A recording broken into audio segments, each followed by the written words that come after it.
এই পৃথিবীতে মানুষ সবকিছু পেতে চায়, কিন্তু নিজের মনকে বোঝার চেষ্টা করে খুব কম।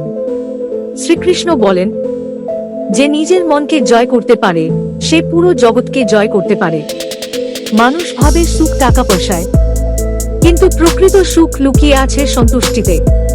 যে ব্যক্তি অন্যের ক্ষতি করে নিজের লাভ খোঁজে সে কখনো শান্তি পায় না। শ্রীকৃষ্ণ বলেন, কর্ম করো কিন্তু ফলের লোভ করো না, কারণ ফল তোমার হাতে নয়, কিন্তু চেষ্টা তোমার হাতেই।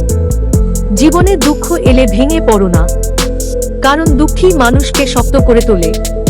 যারা সত্যের পথে চলে তাদের পথ কঠিন হয়, কিন্তু শেষটা সুন্দর হয়। শ্রীকৃষ্ণ বলেন, যে তোমার পাশে দুঃসময় থাকে সেই তোমার সত্যিকারের আপন। ভালোবাসা কখনো দাবি করে না, ভালোবাসা শুধু বোঝে।